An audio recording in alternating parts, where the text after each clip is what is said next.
Hey guys, it's Ashlynn and welcome back to my channel. As you can tell, you can probably guess what this video is about. And this is actually my third time filming this video because first, I've been wanting to make this video for a very long time. And on the other videos I filmed, I just felt like I didn't get my point across. So this time I made notes on my phone of all the points I wanted to mention in this video. So without further ado, I'm going to explain my version of what happened to 7Supergirls and kind of explain the inside details of everything. So let's just dive right into it. So first I want to explain what were the Sax channels for the people that don't know. So basically it was several channels that were collaboration channels, meaning 7 girls were on the channel and made videos for each day of the week. And I think I'm going to try to go ahead and mention them all if I can remember them all, but it was 7 Twinkling Tweens, 7 Cool Tweens, 7 Fantastic Girls, 7 Fabulous Teens, 7 Epic Dancers, 7 Gymnastics Girls, 7 Awesome Kids, and then lastly, which was the most popular channel, 7Supergirls. So all the channels I just mentioned were ran by one owner and his name was Ian, and there was also supposedly a parents committee that helped make decisions, but we really weren't sure who was on it because apparently it always got like switched out with parents and everything, so we really didn't know, and that is pretty much what we were told. My experience with the Sax channel started in 2013 when I auditioned for one of the channels and I didn't get on, but then I auditioned again and then I landed a spot in 7 Fabulous Teens. I was on that channel for a very long time, and usually when you're a member of the Sax channels you get to go on different channels and move up or whatsoever, but for some reason I always stayed on that channel for a very long time. Since I was always in the hospital homeschooled, I became very involved with the whole Sax channels.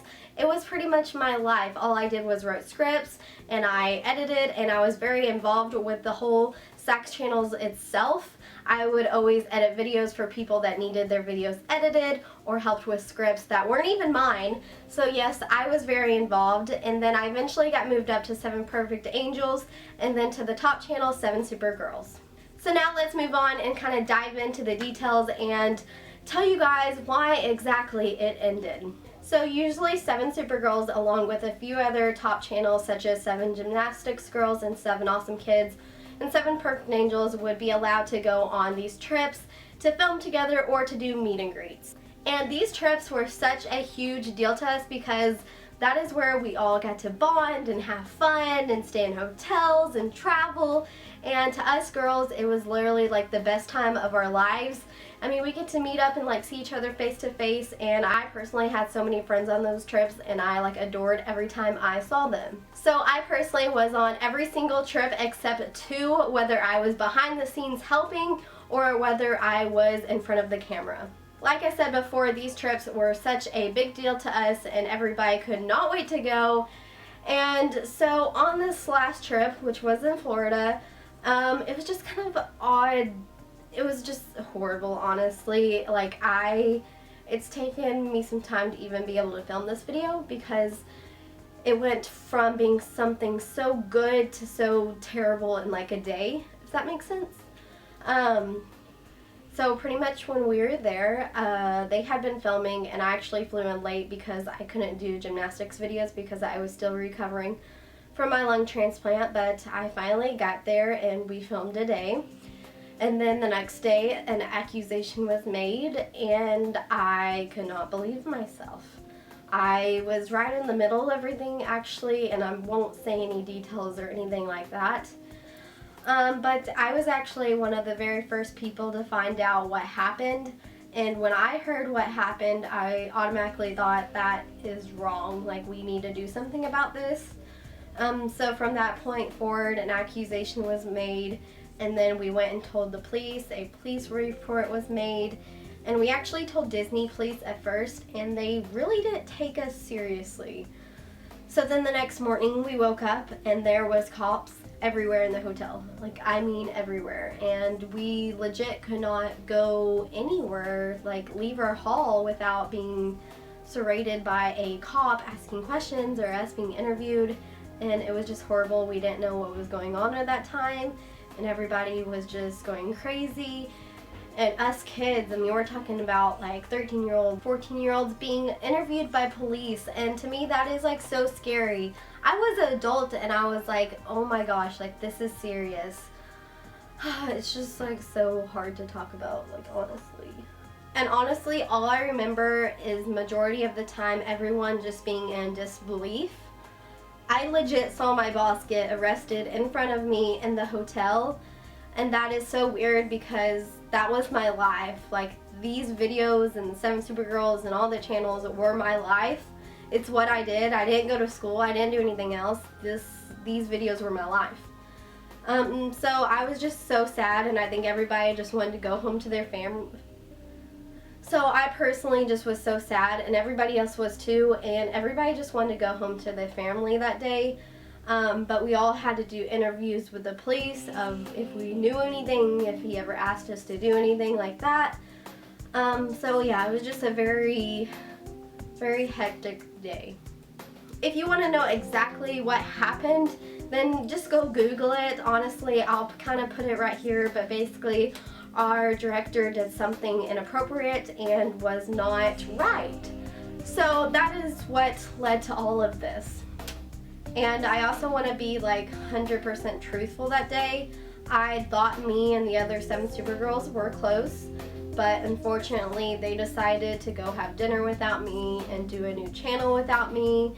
And I hope that I personally never leave someone that needs to be comforted, and especially during a time like that. Like, I thought we would all comfort each other and be friends, but I had never felt so secluded and left out in my entire life. So to answer the question of, is you and the other 7SuperGirls still friends? The girls that I left the channel with, no, we are not friends. They completely secluded me, cut me out of videos, blurred me out of videos.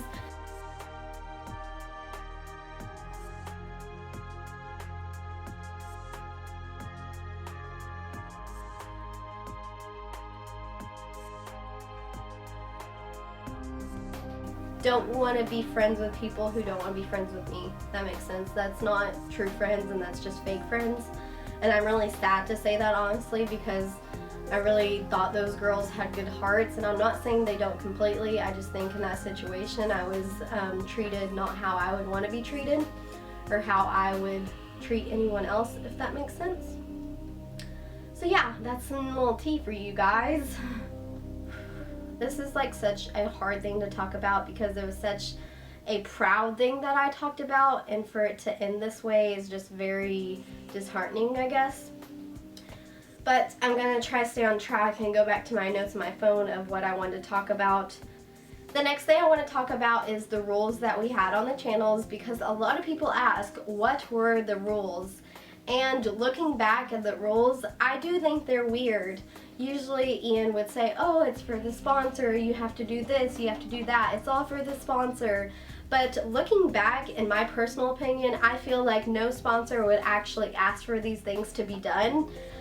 Some of the rules included for us to not shave our legs. I mean, what sponsor would want hairy legs? So that is kind of like why we always joke about, oh, we like shaved our legs. So that was one rule. The next rule was for 7 Perfect Angels, and they were not allowed to wear shoes, whether it was inside or even like filming on the porch or something outside. It was recommended for no shoes to be worn doing intros and outros or anything like that. The next thing is we couldn't wear no makeup. We were supposed to look as young as possible. That is why I was freaking 18 years old on that channel and had a bare face. We could not wear makeup. We are supposed to look as young as possible on these channels. We could not wear dark colors. Literally one time I wore the shirt that was like a pretty dark blue, and Ian, our boss, said that was like not acceptable, that I needed to wear brighter colors. So we are not allowed to wear what he said, blues, meaning any kind of jeans or anything like that. And we are supposed to wear dresses and skirts because that is what he recommended. He was like, sponsors want to see dresses and skirts, and we weren't allowed to wear jeans. So that is why we were always dressed very childish, very colorful, and just, yeah, that was just the stereotype that we had to play in order to be in these channels, if that makes sense. Obviously we had other rules that we like couldn't pluck our eyebrows, and we weren't even supposed to dye our hair. He would not allow us to dye our hair, which was very sad because I always wanted my hair a little bit blonde, and we weren't allowed to. We weren't allowed to cut our hair. In fact, longer hair was better because it made us seem younger. Looking back, it's so sad because I did all these things and didn't really think anything about it. Like, honestly, like, we had all these rules. I'm trying to think of all the other rules.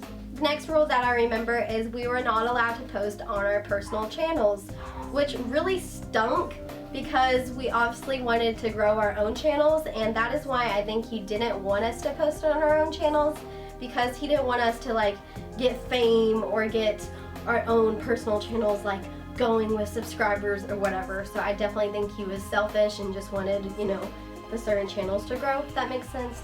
So that was definitely a rule that I hated. The next rule that I think is very weird is we weren't allowed to have our separate chats without our boss being in them, if that makes sense.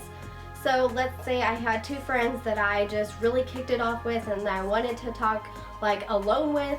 Well, we weren't recommended to do that, and he would get very mad at us if we had our own private chats. He would always want to be involved in our conversations or stuff like that, and that to me seems really weird. It's like he didn't want us to be friends, or he always liked to like supervise the convo, and it was just really weird. And this wasn't really a rule, but I also wanted to mention it was really weird on the trips. For example, we are all friends. We would bounce from channels to channel, so we would make friends here, we'd make friends there and stuff like that.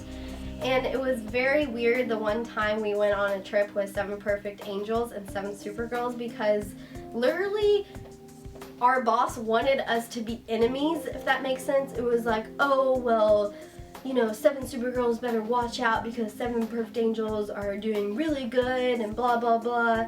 And it was literally turning us against each other, if that makes sense. When we were all friends and when we all wanted to be friends, it was like he was turning us into each other's enemies, which was really just not cool. Also guys, I wanted to say if this video is like all over the place, I apologize. I'm just trying to get all the points across and tell you guys as much as I can, if that makes sense. So the next thing I want to talk about is just favorites.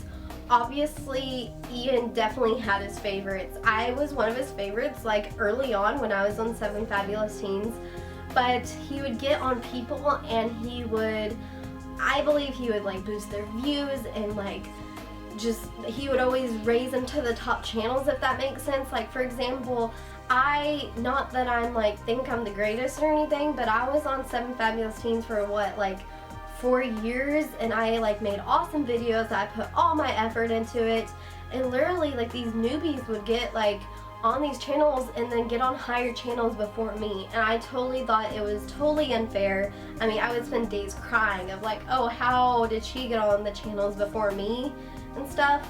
And looking back, that's just because he had favorites. Like, there was clear favorites that he had. And when we go on the trips, there was definitely favoritism that was showed. When we would take pictures, he would always take pictures of like one girl specifically, and it was really bad because it made us feel like the other girls that weren't like his favorite. It made us feel really bad and really just not a part of the channel at all. And so yeah, that's kind of just a very disheartening thing, is just favoritism. I legit like remember crying so many times of like, how did this girl get moved up before me? Like, mind blowing. And like, for example, like Heather, she had like awesome views, made awesome videos, and she like never got on 7SuperGirls, and literally newbies like got in front of her and like she never even got on there. And yes, I did get on 7SuperGirls at the very end, but I was on the channels for like 7 years. I put so much effort into it, and if you watch my videos then you probably saw my effort. And I only say it was unfair because I was so into it. I was so involved. And I'm gonna go ahead and spill some tea here. A lot of the girls on 7SuperGirls had script writers, and to me that takes away the creativity of the creator. And I just didn't think it was fair for somebody to be on the channel and have a scriptwriter, if that makes sense, because you have these other members such as myself putting all the effort trying to ease my mind each week to come up with these scripts, and then these other girls are just getting scripts made for them. So I think that was just unfair, and usually like his favorites I felt like got scripts. That makes sense. So the big question I'm gonna answer is, did you think anything was weird, or did you do anything that was like unsafe? And let me just say this, my parents nor myself would have allowed myself to be on these channels if I didn't think it was safe. All the stuff that I filmed or did was definitely my decision, and at the time I didn't see anything wrong with it. Looking back now, there is definitely things that I think is creepy or just straight out wrong, if that makes sense. For example, one time my boss asked me to not wear a bra with a dress in a video. And I did it because he straightforward said, oh, it was for the sponsor. The sponsor doesn't want you wearing a bra with this dress. And looking back now with the situation that happened, yes, of course, I think it's weird and I probably shouldn't have done that. But at the time, and you know, looking back, there was nothing wrong with it at the time, I guess, if that makes sense. Me and the girls of the other channels always thought he was just weird, but we honestly thought, and I personally thought, it was just because he was like from the UK. He didn't really speak English very well, so he was kind of hard to understand and kind of just did his own thing, if that makes sense. Especially when we were on the trips, he just kind of did his own thing, and we really didn't get to talk to him that much. And for example, like anytime we would ask him a question, it would drive me nuts, but he would just respond with KK. And like so many people would get the KK and not be happy about it. But yes, to answer the question of, do I think he is weird, or did you get any like signs that he was weird? Honestly, no. There was no like red flags. Obviously, looking back now, I see red flags, but I always thought he was just different, you know, like from the UK, blah blah blah. So that's my answer to that. Oh, and the other weird thing on the trips, he would rent us a suite so we could all like hang out and, you know, watch movies together and everything, but he always had to have his room right next to the suite of where we hanged out, and I just feel like he listened to our conversations or something. It's weird. So now guys, we're gonna talk about the aftermath of the trip. So we got back from the trip, and usually we get reimbursed for our flight, our hotel, our food, and everything like this. But unfortunately, since our boss went to jail, we did not get reimbursed. So I am completely out that money, if that makes sense. And also, you know, we got paid from YouTube. That is no secret.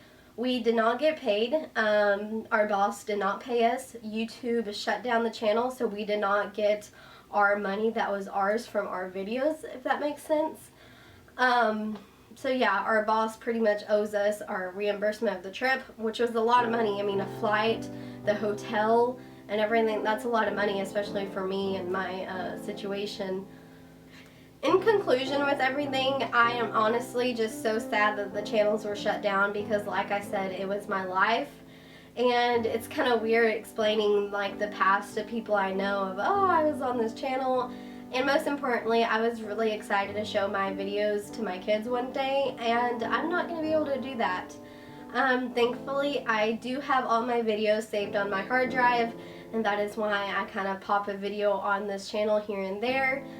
But I am thankful that I do have all my videos. However, my child will never know how big or how impactful 7SuperGirls was in my life or anything like that. Like I said, it's even like hard to explain to people nowadays. They're like, what did you do? I was like, oh, I was on this channel 9 million. People honestly like don't even believe me anymore. Overall, I would not change my experience on the Sax channels for anything, because I learned so much with editing and filming, and I truly found my passion within these channels. And I also got to travel, and I met some of my best friends on here, and I'm so thankful for that. And those friendships will definitely continue on. Obviously, I wish the channels would have ended differently. I honestly don't know if I would have been able to leave the channels just on my own, if that makes sense, because I was so involved and it is what I loved. So luckily, in a sense, it was a good timing for the channels to end, because I obviously got to go off with college and stuff. And I just truly don't know if I would have quit. But truly, it would have been so hard for me, even though I was like 18 and the channel was made for younger people. I don't know, I was just so in love with the channel. So I am very sad that 7SuperGirls is gone. It's gone. It's like crazy to say that, but it's gone. Like, I literally have my meet and greet bag sitting right on my, you know, like door right there, and it's just all over with. And more importantly, I'm just sad of how it's ended. It's such an unfortunate event that happened with my boss, if that makes sense, and I'll continue to pray for him. And it's just sad. I just cannot believe it's over, honestly. I guess it's just time for like a new chapter in my life, if that makes sense. Honestly, I wish my boss would have like gave the channel to me or something, or YouTube would have done that, because you know, I could have kept it running, but sadly YouTube just like chopped it down and all the channels are gone. But yeah. Okay guys, but I think that wraps up everything. I hope I hit all the points that I wanted to hit. Thank you guys so much for watching, and if you've been watching me since the sakschannels or anything like that, thank you guys so much for following my journey. And don't forget to subscribe to this channel if you haven't already, become part of this family, this new channel, my personal channel. And yeah, I love you guys so much, and I'll see you guys soon. Bye guys!